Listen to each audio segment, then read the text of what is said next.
this video, I'm going to be telling you about 15 things that you should not do in the second seed. And these tricks are guaranteed to make your Blox Fruits experience 10 times better. Okay, so this is a mistake that a lot of you might be making, and it really slows down your progression of the game. I'm talking about awakening useless fruits. And the reason this is really bad is because the fruits altogether are useless. I mean, do you really want an awakened flame fruit when you can awaken fruits like the Buddha, magma, or dough? Your money and time are way better spent on awakening fruits that you're actually going to use in the future, rather than fruits you just currently have and you're going to dispose of later. Doing raids also takes a lot of time, and you have to pay money or a fruit to the scientist every single time you do one. So you want to make sure you're using your time properly, because if you're not, then it's time you can spend doing something else that will be much more worth it. Okay, so now this one is something that's also really important. Doing raids that you can't do. What I mean by this is when a lot of you get into the second sea, the first thing you want to check out immediately is the raids. And I do not recommend this for people that have just entered the second sea, and the reason for this is because they're extremely difficult to do if you're a beginner. I mean, there's a reason you have to be at least level 1100 to do them. But some of you just might start them with your friends that are already that level. And I completely do not recommend this, because keep in mind, you have to pay money every single time you do a raid. And if you lose the raid, you just lose everything. You literally get nothing except for the XP when you kill the people, which is definitely not worth it. I would say, depending on which fruit you want to awaken, wait till you're at least 1100 to 1500 to start doing raids. Because if you don't, then it's probably not the best use of your time. Okay, so this is something I still see a lot of players doing in the second sea, and it's grinding with a bad fruit. And what I mean by bad fruit is a fruit that's not suited towards grinding. I mean, there are fruits that are really good for PvP, but they're just not it for grinding. Grinding fruits for the second sea include the light, ice, magma, and Buddha. And these are some really good fruits that you definitely want to get your hands on as fast as you can. I know some of you really want the dough fruit, and if you get it, you're probably going to eat it. But I'm telling you guys, don't equip the dough fruit until you finish the game, because the dough fruit is a PvP based fruit, and it's really good for PvP and completely unmatched. But when it comes to grinding, it's not really the best choice.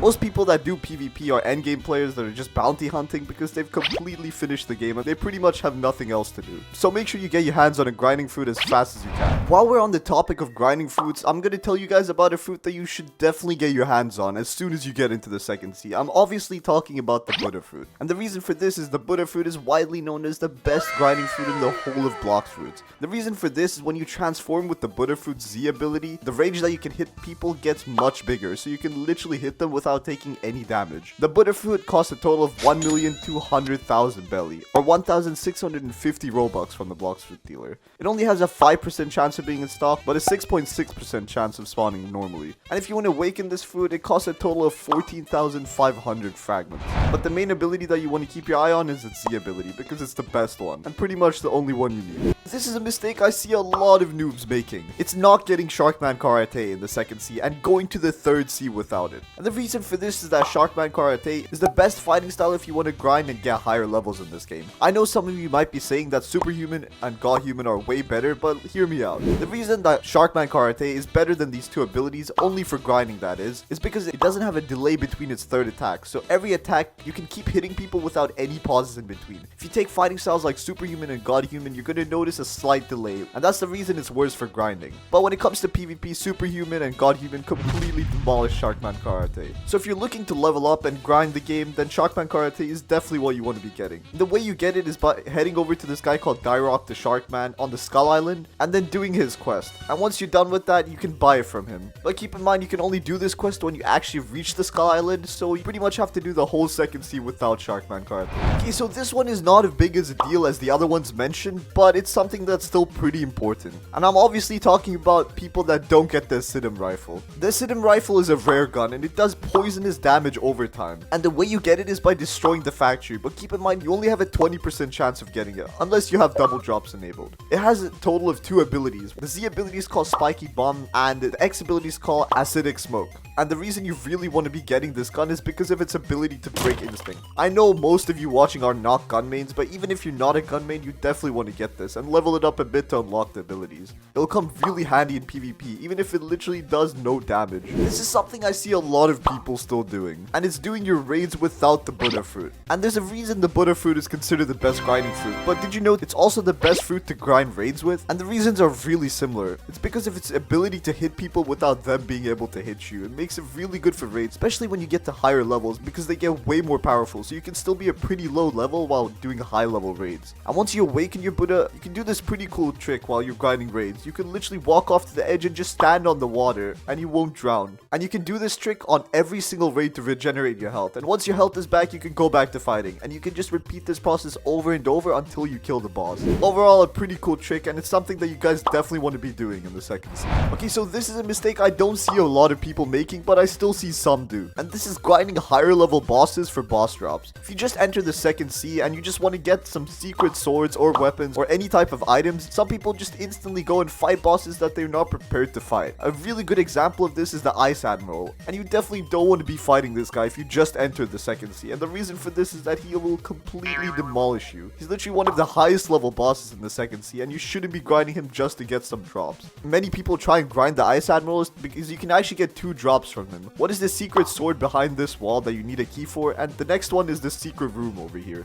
And it's definitely not worth it unless you have friends with you. If you have friends, then you can pretty much do anything if they're high enough level. Okay, so this is a common mistake I still see a lot of people making in the second sea, and it's not upgrading your race. Like, you will not believe the amount of people I've just seen walking around with their race still in V1. And you want to upgrade your race to V2 or V3 as soon as possible because the buffs it gives you are definitely worth the time it takes. So the way you upgrade your race to V2 in the second sea is you head over to this guy at the mushroom and you do his quest. But once you try to upgrade your race to V3, it's actually a bit different depending on what race you are. You have to head over to here where the diamond boss spawns, and then there's a secret wall you can actually walk into. And once you walk inside here, you can talk to this guy and he gives you the quest. And for this one, you have to kill Jeremy, the diamond boss, and Vegeta. And once you've killed every single one of these bosses, you come back and talk to the guy and you should have your race V3. And the race V3 for human actually gives you a pretty good amount of buffs, so it's definitely something you want to get your hands on. You also unlock an ability called Last Resort, and when you activate this, depending on how low your health is, you deal more damage.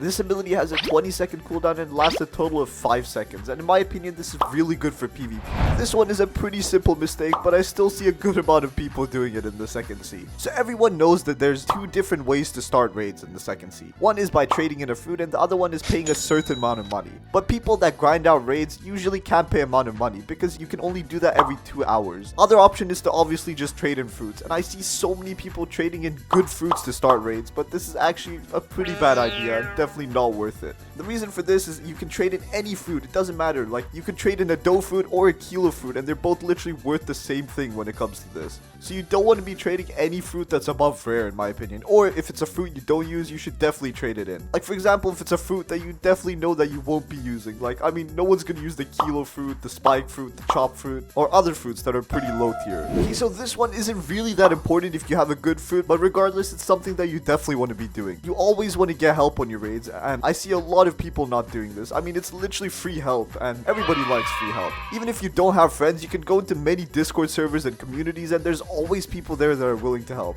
And speaking of Discord, you guys should check out my Discord server, link in the description. We're a really friendly community, and there's a lot of people willing to help you guys with raids. And at the end of the day, when it comes to raids, your rewards don't get split. You get a total of 1,000 fragments no matter what type of raid you complete. If there's 5 people, you still get 1,000. And if there's a total of 5 of you doing the raid, then that's 5,000 fragments earned versus the 1,000 fragments you just earned by yourself. And it's always good to help other people out, especially if it's in your own self-benefit as well. Okay, so this is something that I've seen every single person do, and I also made this mistake when I was still in the second sea. It's always following your quest. Some of you might be saying, wait, Hans, how am I going to level up if I don't follow my quest? There are some quests that are actually kind of bad to do and slow down your progression of the game. When you're doing quests, you generally want to find quests that you can finish really fast compared to quests that give you a little bit more XP. A really good example of this is this quest giver next to the bridge. When you're doing the pirates quest in the town, the pirates are really next to each other and grouped up, and they're really easy and really fast to kill. But when you switch over to the scientist quest here, they're really spread out and it takes way more time to kill them. And if you add up the time, you have to walk all the way back to the quest giver, take the quest, and walk all the way back. And this goes for every single sea. You want to only be doing quests that are close to your quest giver, and the NPCs are grouped together.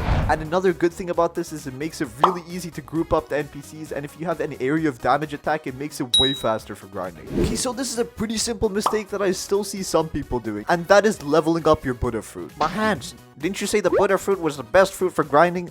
Yes, I did say that, but you actually don't need to level up the butter fruit to make use of it. What I mean by this is you literally only need one of its abilities. You just need the Z ability, the transformation. And the reason for this is, like I mentioned before, the only thing you want from the butter fruit is its increased range, which means all the other abilities don't matter. You don't even need to upgrade your fruit points. You can literally just put it all on combat and defense. I see a lot of people trying to unlock the other abilities of the Buddha, and I'm telling you guys right now, they're pretty useless. So if you want to save time and make your grinding faster, just make sure you're not doing this simple mistake. It wastes a lot of time. So this is a fighting style I know a lot of you guys probably missed out on the second C. I'm obviously talking about Superhuman. And the reason that you want to get Superhuman is because you can upgrade it to the best fighting style later, Godhuman. You guys might be wondering, where do I actually get the Superhuman fighting style? So all you have to do is head over to this island and then you'll find this secret little place that you can walk into. Once you go here, you can buy from this guy called the martial arts teacher, and it costs a total of 3 million belly. But there's a bit of side quest that you gotta do before you get this. You have to have a 300 mastery on the electric fighting style, dark step, water kung fu, and dragon's breath. And obviously you need access to the second C as well. So if you guys have these requirements, this is definitely something that you want to keep your eye on. So next up, this one isn't as big as a mistake as the other ones on this list. It's rolling the Blox Fruits dealer. You guys might be asking, wait, what? I thought rolling the Blox Fruit dealer was good to get fruits. Well, it is and it kinda isn't. And the reason for this is because if you already have the fruit that you want, then it's kind of a waste to keep spending money on it. I mean, if you have the best grinding fruit like the Buddha fruit, then you don't really want to waste money rolling, do you? Your money would be way better spent getting some other accessories, items, and fighting styles, like ones that are mentioned on this list. They're way better and your money will be better used on them, instead of just rolling for a fruit. And let's be honest, 90% of the time you're getting the chopped fruit anyway, so it's already pretty much a big waste.